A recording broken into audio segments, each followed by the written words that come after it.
بسم الله الرحمن الرحیم. الحمد لله والصلاة والسلام على رسول الله وعلى آله وأصحابه اجمعین و من تبعهم بإحسان إلى يوم الدین. دوستان عزیز، سروران گرامی، السلام علیکم و رحمت الله و برکاته. در خدمت شما عزیزان قرار داریم در برنامه شگفتی های آفرینش. دوستان عزیز، اگر به یاد داشته باشین ما در برنامه گذشته بحث بسیار زیبا و جالب را آغاز کرده بودیم که او بحث عنوانش بود قوانین زمانی و مکانی. قوانین زمانی و مکانی خالقش خداوند هست. خداوند این چیز را به این طبیعت آفریده، آفریدگارش خداوند هست. خداوند این چیز دیگر را که عکسی از اوست یا ضد از اوست به این طبیعت آفریده است و آفریدگارش خداوند است. پس هر طبیعتی که ما در مخلوق میبینیم او طبیعت خداوند در این مخلوق آفریده هست. ما در برنامه گذشته در رابطه به قوانین مکانی و زمانی صحبت کردیم. مثلا در رابطه به قوانین مکانی به این معنی است که خداوند جاهای مختلف را آفریده است با طبیعت‌های مختلف. منطقه گرمسیر، منطقه سردسیر. منطقه چی؟ گرمسیر و منطقه سردسیر. منطقه قطب شمالی کره زمین سردسیر است. منطقه که در خط استوا قرار دارد گرمسیر است. این چیز این طبیعت است که خداوند در این جاها آفریده است. در این جاها آفریده است. در رابطه با قوانین زمانی هم صحبت کردیم. دوستان عزیز، ببینید که خداوند متعال اوقات مختلف را دارای طبیعت‌های مختلفی آفریده است. اوقات مختلف دارای طبیعت‌های مختلف. یک نمونه چه خدمت شما در برنامه گذشته ذکر کردیم. مثلا خداوند متعال در 24 ساعت دو چیز آفریده است که 24 ساعت ما شب روز میگوییم. شب روز این 24 ساعت هست. این 24 ساعت به دو تقسیم هست. یک تقسیمش روز میگوین، تقسیم دیگهش شب میگوین. یکیش روز است، یکیش شب هست. روز به معنای روشنی، روز به معنای وقت کار، شب به معنای تاریکی، شب به معنای وقت خواب. این چیز این طبیعت خداوند آفریده است. این تقریبا اگر یک مثالش به خدمت شما عرض بکنیم، طبیعت هایی را که خداوند در مخلوقش آفریده است دو تأثیراتی هست. دو تأثیرات خاصی هست. مثلا دوستا ببینید که خداوند متعال این اثرات یا این تأثیرات این مخلوقات خودش شرح داده است.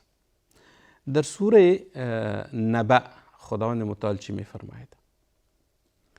در سوره نبأ: اعوذ بالله من الشیطان الرجیم و جعلنا نومکم سباتا. و جعلنا نومکم سباتا. ما خواب شما را به خاطر آرامش شما آفریدیم.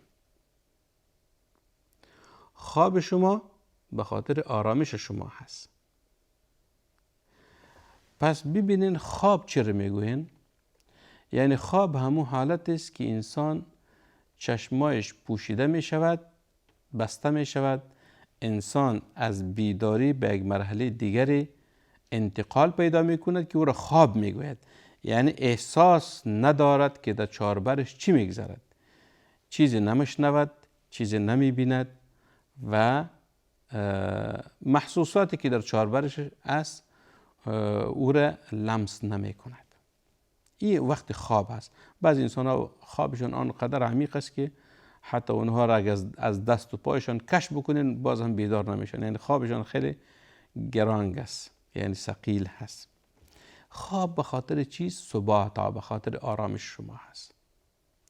به خاطر آرامش شما هست. علما امروز کشف نمودن که خداوند متعال در وجود ما انسان ها یک غده را آفریده است که اون غده وظیفهش چیست؟ وظیفهش ایست که وقتی که تاریک می شود این غده وظیفهش است که در روشنی خواب است. بسیار غده کوچک به اندازه یک دانه نخود، یعنی بسیار حجم کمی دارد. این غده وظیفهش چیست؟ وقتی که روشنی باشد این خواب است، یعنی فعالیت ندارد. وقتی که تاریکی شد این غده بیدار می شود و این غده وظیفهش چیست؟ وظیفهش است که جسم انسان چارج می کند. دوباره جسم انسان چی می کند؟ چارج می کند. این اصطلاح خیلی مناسب است در رابطه به فعالیت این غده‌ای که در وجود ما انسان ها هست. چارج مثلا امروز می بینیم میگم چارج موبایل، چارج لپتاپ، چارج کامپیوتر، دیگر چارج موتورها یا ماشین ها. چارج چی ماناست؟ به این ماناست مثلا این موبایل شما استعمال کردین چارج 100 بود او به 50 میرسد، به 30، به 10، آخر به 0 میرسد، چارجش تمام شد. وقتی که موبایلی که چارجش به 0 برسد و دیگه فعالیت نمیکند، روشن نیست و خاموش است. وقتی که دوباره او رو به چارج انداختین او چی میشد؟ آهسته آهسته درجه چارجش به 100 میرسد. به 100 که رسید شما میتونید از او 1 ساعت صحبت کنین یا استفاده های علمی بکنین. این چیز یعنی این موضوع چارج است. خداوند متعال جسم ما انسان ها و زنده جان ها را توسط همون غده‌ای که در وجود ما هست چارج می شود. لذا دوستان عزیز، وقتی که روز شد انسان طبیعتاً به حرکت نیاز دارد، حرکت می کند، اگر کسی بگوید یا نگوید. وقتی که شب می شود، یعنی از حرکت کردن در روز هدف چیست؟ هدفی است که وجعلنا النهار معاشا، یعنی این وقت کار هست، وقت فعالیت هست. انسان های مختلفی هست. اطفال به مکاتب و مدارس می روند، جوانا به پانتون ها، دانشگاه ها می روند، مامورین یا کارمندان دولت به دفترهای خود می روند کار می کنند، معلمین یا استادها و چی می کنند، مدرسین به مدارس و دانشگاه ها می روند، چی می کنند؟ تدریس می کنند. دهقان و کشاورز به چی می رود؟ به زمین خود می رود، اونجا کشاورزی می کند. دکتر و طبیب به شفاخانه یا بیمارستان می رود، علاج بیماران را می کند. این چیز یعنی حرکت انسان ها هست، حرکت متفاوت. بعضی انسان هاست کار می کنند، تعمیر جور می کنند، انجینرها، مهندسین یا کارگرها. هر انسان یک وظیفه خاص دارد. به این معنی است که انسان ها در حال حرکت است. در روز انسان حرکت می کند. این به معنای معاش است. حتی معاش از معیشت گرفته شده است. این حرکت انسان به خاطر یک هدف است. بی هدف انسان کار نمی کند. اگر یک کارمند در یک مؤسسه یا در یک دفتر کار می کند، به این معنی است که در نهایت ماه معاش یا مزد یا تنخواه خود را می گیرد. یک ماه کار کرد، ماه تمام شد، بگیرین تنخواه و معاش یا مزدتانه. این چیز یعنی پس کار کردن به خاطر به دست آوردن رزق و نفقه یا معاش است یا تنخواه است.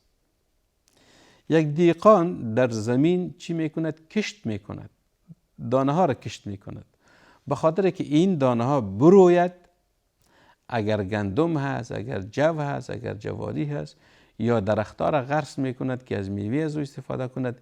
این دیقان مثلا شاید ماها تکلیف کشد به این زمین آب بدهد، زمین قلبه میکند، دانه را پرتاب میکند، آب میدهد، کود پاش میکند تا امو ثمره کار و فعالیت خود به دست بگیرد. این چیز یعنی روز طبیعتش کار شد.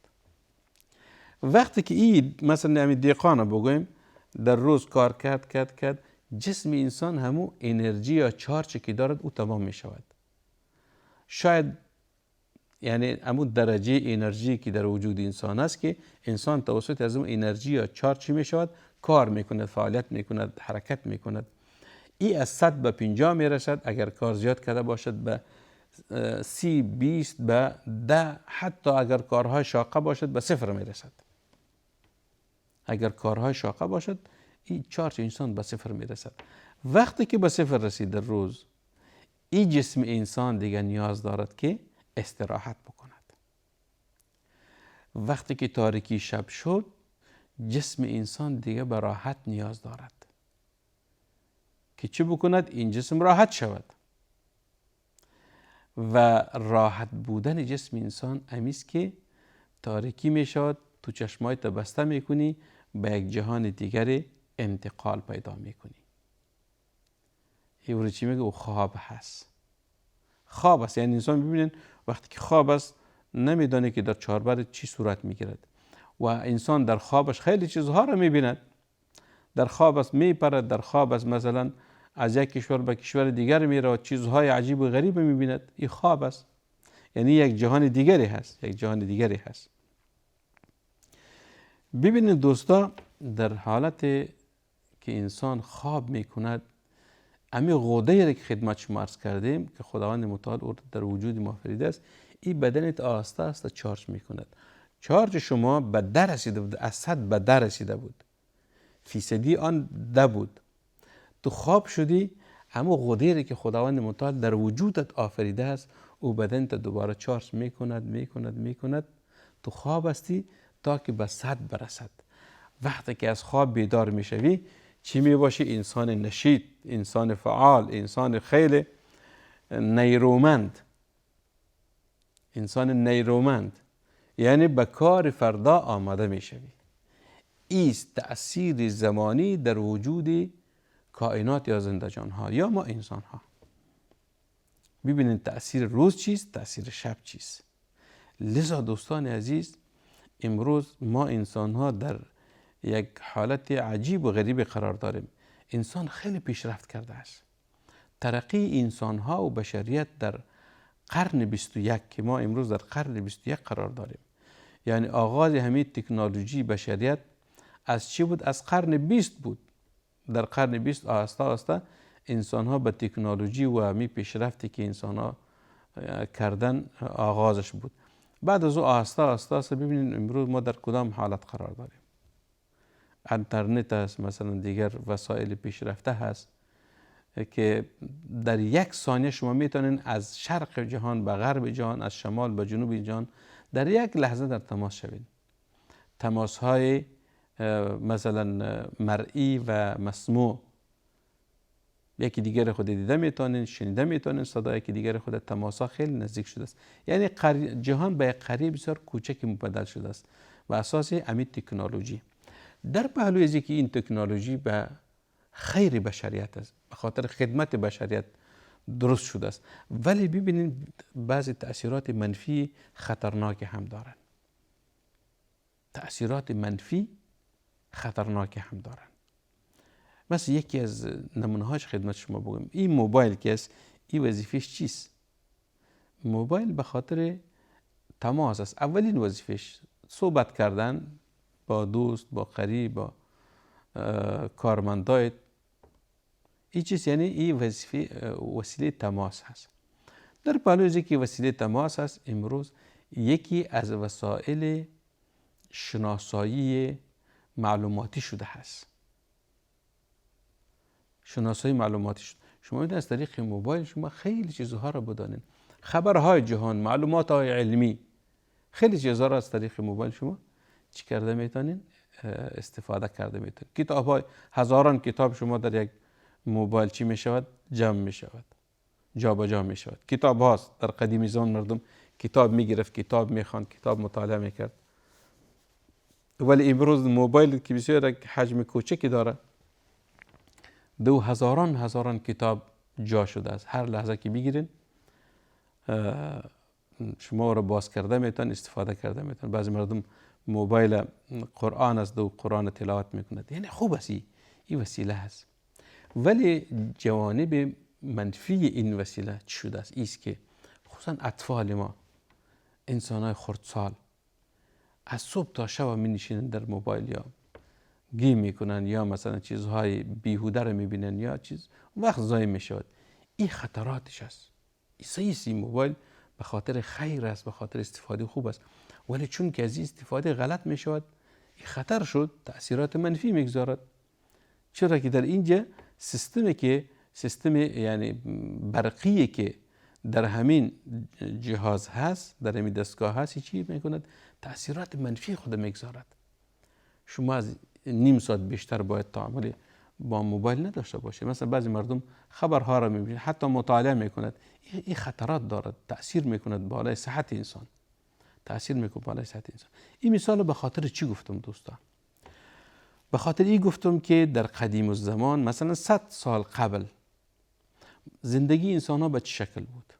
100 سال قبل این کمی برق نبود، برقی که امروز هست. مردم به چراغ های تیل مثلا یا روغن شب می نشستن، غذا می خوردن یا کسی مطالعه می کرد یا مثلا در مسجد ها گذاشته شده بود. این چی بود؟ یعنی این وسیله روشن شدن ساحه بود، روشن شدن یک مکان بود توسط از این چراغ بسیار ابتدایی که یک ساحه بسیار خرد روشن میکرد. وقتی که مردم مثلا غذا نوش جان میکردن یا نماز میخواندن یا مطالعه میکردن، بعد از نماز عشا یا بعد از نماز خفتن دیگه وضعیت به چه شکل بود؟ به این بود که مردم خواب میرفتن، مردم خواب میشدن. وقتی که خواب میشدن اونها در نیمه شبها بیدار میشدن، نمازهای تهجد ادا میکردن. چرا؟ به خاطر اینکه جسمشان دیگه اما قدری که خداوند در جسمشان آفریده بود او قدر کامل جسمش چارج میکرد، یعنی خوابشان پوره میشد، برای کار فردا آماده میشدن. یک بسیار زندگی خوب، زندگی طبیعی بود. هیچ دیگه هم و غم و تشویشی در زندگیشان نداشتن، بیماری های نداشتن، استرس های نداشتن، خیلی زندگی آرام و خوب و ساده داشتن. ولی بالعکس دوستان عزیز، شما ببینید که امروز اکثر جوانای ما یا خردسالا یا زنا همه شب بیدار هستن، یا در موبایل مصروف است یا مثلا در تلویزیون یا در کامپیوتر و لپتاپ، یعنی در چیزهای بیهوده اونها خود مصروف کردن. کدام فایده؟ یعنی شاید 5% یا 10% مردم استفاده خوب بکنه، اما اکثر استفاده غلط میکنن. ضیاع وقت هست، هم دین از بین می رود و هم دنیا خراب می شود. پس این تأثیرات منفی همین استفاده غلط از همین نعمتهای خداوند است. پس شب به خاطر خواب هست، روز به خاطر کار هست. ولی ما انسان ها ایره چی کردیم؟ معکوس ساختیم. بعضی مردم در روز خواب است و در شب بیدار است. این چیز خلاف خلقت الهی است، خلاف قانون خداوندی است، خلاف قوانین مکانی و زمانی است که ما انجام میدیم. همه چیزها رو ما تغییر دادیم، خلاف طبیعت، خلاف فطرت کار میکنیم، لذا به بیماری های مختلف و به استرس های خطرناک روبرو هستیم. پس زندگی خود را باید ما مطابق قوانین خداوند باید عیار بسازیم تا زندگی آرام و خوش و خوبی داشته باشیم. این بود دوستان عزیز تقریبا بعضی مسائلی که خدمت شما عرض کردیم. انشاءالله این موضوع در برنامه های آینده تعقیب میکنیم و خدمت شما عرض میکنیم. و صلی الله و سلم و بارک علی سیدنا و نبینا محمد صلی الله علیه وسلم.